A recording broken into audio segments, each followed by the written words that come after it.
Hi, this is Shelley Kraft, and welcome to SNNLive. We're at the Cambridge House, California Resource Conference 2013, right here in lovely Indian Wells, California.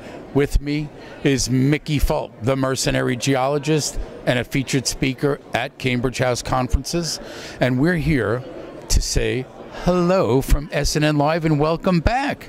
Well, thanks for having me once again, Shelley. Appreciate it. Okay. You're speaking at Cambridge House. Tell me what the topic is. Well, I have a panel discussion on Sunday morning with some heavyweights in the business. Rick Rule's the moderator, John Kaiser, Brent Cook, and I are going to be talking about the status of exploration in the junior resource sector. I also have a Q&A on junior resource stocks later on that morning, and I just take questions from the audience and I give an honest opinion. So I wanted to bring up a subject with you that is akin to my heart and something that I talk about myself and write about, and that is the world of startup companies and the world of micro-cap companies, both public and private, don't get me wrong, right? And I was going to ask you, tell me what your reflections are regarding startup companies in your sector, the resource market. Well, that's where the real money is made. Seed stock, founders shares, pre-IPO, the private portion, get in early on those deals, and those are the people that it's high-risk venture capital, but they're the ones that end up with a 20 or 50 or 100 baggers generally. But this is, for every one of those companies that succeed, probably 20 or 30 or 50 of them fail. So this is really high-risk capital. So we're into the world of risk reward. Absolutely. So give me an example of some companies that come to mind when you think about the successful startup companies.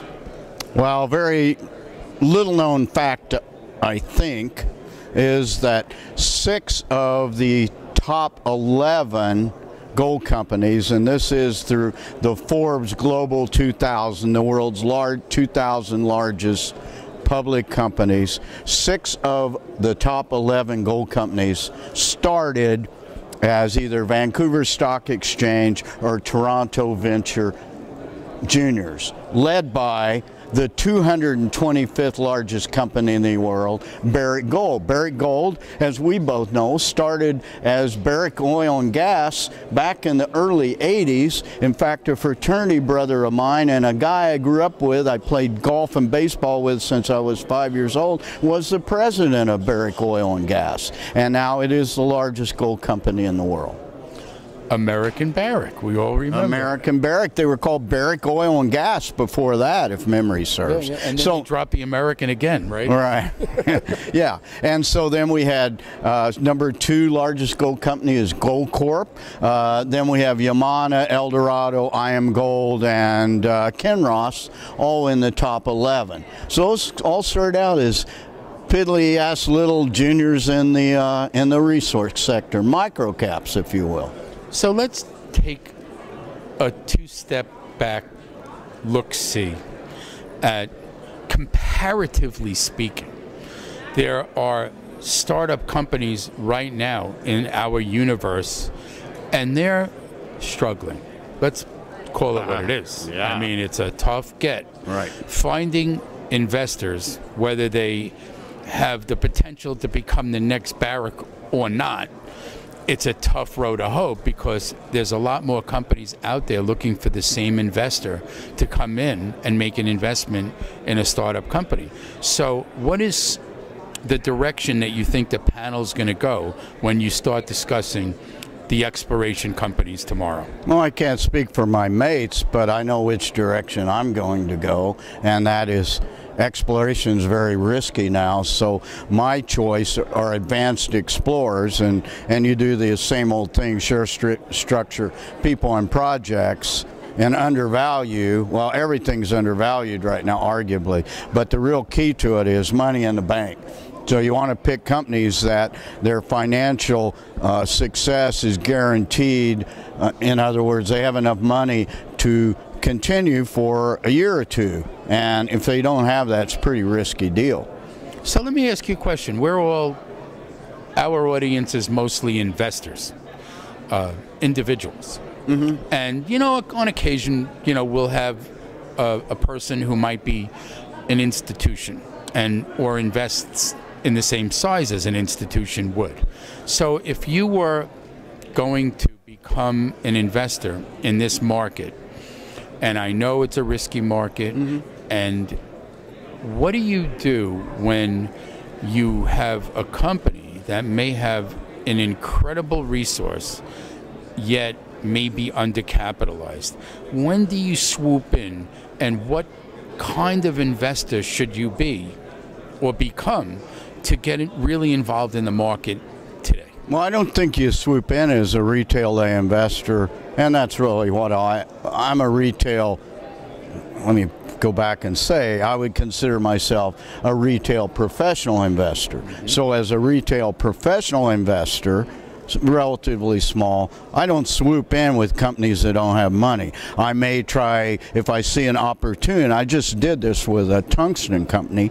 I saw an opportunity. I gathered my group of strategic investors, most of who have many more assets than I do, and I brought them in, and we have financed this tungsten company. I'm not going to mention it because it's going to come out in the next week or so. But we saw the opportunity. Company needed capital. It was having trouble raising capital. I said, well, this is a good deal. Let's throw some money at this one and see. That's called swooping, by the way. Okay.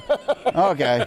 All right. But most people don't have, unless they're professionals like me, don't have the contacts and the access to capital with some angel investors or a strategic group, however you want to say this. Mm-hmm. So they don't have that opportunity. So if you're a retail guy, and we both speak to the retail lay investor, I think, mm-hmm. certainly my newsletter is totally devoted to those guys. They need to coattail what professional investors are doing. You see that financing, you say, okay, well, somebody's behind this, and maybe this company I ought to take a look at. So, ladies and gentlemen, here's a perfect segue. Let's get right into it. Tell us the website and a little bit about your newsletter, if you would, and what you're doing to get your message out. Okay. I offer a free subscription service on my newsletter at mercenarygeologist.com. I run a sponsor model, so that's how I can give all my information for free. I do lots of interviews. The audio content, including this interview, is posted 24/7, live streaming internet radio, mercenarygeologist.fm, and we're very active on Twitter right now with over 26,000 Twitter followers at Mercenary Geo. Ladies and gentlemen, Mickey Fulp, the mercenary geologist. And for a nice guy, he's not really a mercenary, ladies and gentlemen. Maybe financially he is, but I don't know. Personally, I love him.